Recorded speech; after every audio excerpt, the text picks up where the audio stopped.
बेचारी बदरिया माँ बनने वाली थी, लेकिन एक दिन बदरिया के बुरी तरह से पेट दर्द शुरू हो जाता है। बदरिया दर्द से तड़प रही थी, लेकिन घर में फूटी कौड़ी भी नहीं थी। कई दिनों से खाना भी नहीं बना था, लेकिन फिर भी बेचारा बच्चा माँ के लिए दवा लेने बाजार जाता है, लेकिन उसके पास पैसे नहीं थे। तो बेचारा बच्चा डॉक्टर के सामने अपनी माँ के लिए गिड़गिड़ाता है, लेकिन डॉक्टर दवा देने के बजाय उसको बेरहमी से मारता है। बेचारा बच्चा तड़पते हुए बिलबिलाकर जंगल की तरफ भागता है। तभी रास्ते में कुछ शेर बच्चा पर हमला कर देते हैं और बच्चा को मार देते हैं।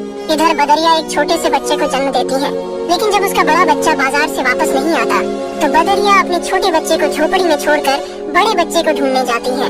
तभी रास्ते में बदरिया को उसका मरा हुआ बच्चा मिल जाता है। बच्चा को देखकर बेचारी माँ की रूह कांप जाती है। इधर झोपड़ी में छोटा बच्चा माँ के लिए बहुत रो रहा था।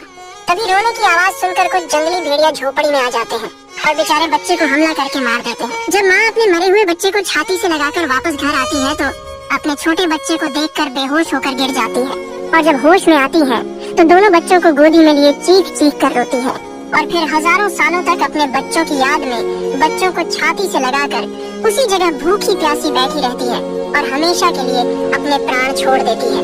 लेकिन आपने इस बेचारी माँ के लिए फिर भी लाइक और सब्सक्राइब नहीं किया,